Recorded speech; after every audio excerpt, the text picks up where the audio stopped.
General અમારે 2 દિવસ અગાઉ મળવાનું થયું હતું, ત્યારે અમારે પ્રાથમિક ચર્ચા બધી થઈ. ચર્ચાના અંતે આજે મળવાનો અમારે ફરીથી નિર્ણય થયો. આજે અમારે એવી રીતે મળવાનું હતું કે સમાજના તમામ આગેવાનો, અમારા ભારતીય જનતા પાર્ટી સાથે જોડાયેલા આગેવાનો, કોંગ્રેસ સાથે જોડાયેલા આગેવાનો અને દલિત સમાજના આમ આગેવાનો બધાની સાથે મળીને અમે એક આ આયોજન કર્યું હતું અને એના ભાગરૂપે આ કોન્ફરન્સ બોલાવવામાં આવી છે.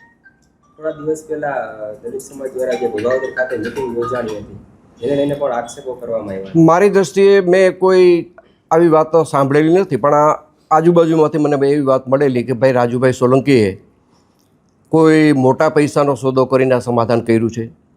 તો હું સ્પષ્ટતા કરું છું કે આ સમાધાન બાબતે રાજુ સોલંકીએ એક પણ રૂપિયો મારી પાસેથી લીધેલો નથી. એની હું નિષ્ઠાથી ચોખવટ કરું છું.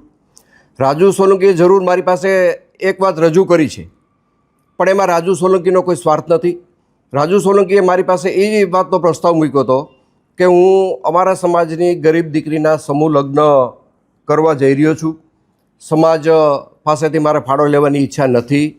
તમે મને આ સમૂહ લગ્નમાં ભોજન સમારંભના ખર્ચમાં તમારે મને મદદ કરવાની છે અને આ ભોજન સમારંભ તમારે મને કરાવી દેવાનો છે. અને એમાં મેં રાજુને હા પાડેલી છે. બાકી રાજુએ કોઈ રોકડા પૈસાની વાત, કોઈ સમાધાન પેટે સોદાની વાત રાજુ સોલંકીએ મને ક્યારેય કરેલી નથી. રાજુ સોલંકી ક્યારે એક પણ પૈસાનો મારે વહીવટ થયેલો નથી.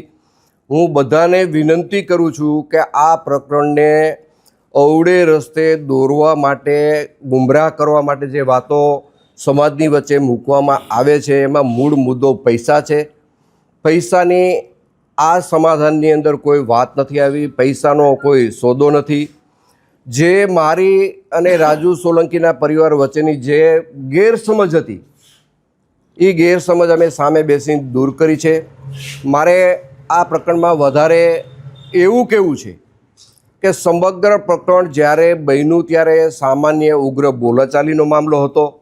આ મામલો વધીને 2 દિવસમાં બનાવ પછી પૂરો થવાનો હતો, પણ રીબડા અનિરુદ્ધે આખા પ્રકરણને ગેરમાર્ગે દોરવા માટે રાજુ સોલંકીને કાંઈ કીધું, સમાધાનનું કાંઈ આમ વાત કરી, આ તે વાત કરી, પૂરેપૂરા સમાજને ગુમરાહ કરવામાં જો મુખ્ય ફાળો કોઈનો હોય તો રીબડા અનિરુદ્ધનો રહ્યો છે. રાજુ સાથે બેઠા પછી મને ઘણી વાતની ખબર પડી કે આ પ્રકરણમાં રાજુ કંઈ દોષિત છે જ નહીં. અને આ પ્રકરણને અવળો રસ્તો ચીંધાડવા માટે, આખી વાતને ગુમરાહ કરવા માટે અને પ્રકરણને આખું ડાયવર્ટ કરવા માટે માત્ર ને માત્ર જો આમાં કોઈનો હિસ્સો હોય તો આ પ્રકરણને ગેરમાર્ગે દોરવામાં રીબડા અનિરુદ્ધનો હિસ્સો છે. રાજુ સોલંકીએ ક્યારેય પૈસાની વાત કરી નથી.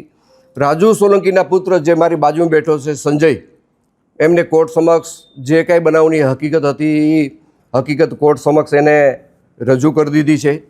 વાત હવે પછીના કેસની છે. તમારા કેસની રીતે પણ સમાધાન થઈ ગયું છે, કાયદાની રીતે પણ સમાધાન થઈ ગયું છે અને મૌખિક અમે બેઠા પછી એક પારિવારિક ભાવનાથી અમારી વચ્ચે આ સુખદ અંત આવ્યો છે. આ વસ્તુને કોઈ અવળે રસ્તે ન દોરે, કોઈ જુદી રીતે ન જોવે. રાજુ સોલંકી પણ ભોગ બનીને આવ્યો છે, ત્યારે એને કોઈએ કાંઈ કરી દીધું નથી. અનિરુદ્ધે માત્ર ને માત્ર વાતું કરી છે. અનિરુદ્ધ તરફથી રાજુ જેલમાં ગયા પછી કોઈ જાતનો સહકાર મળેલો નથી. રાજુની હાજરીમાં હું કહું છું.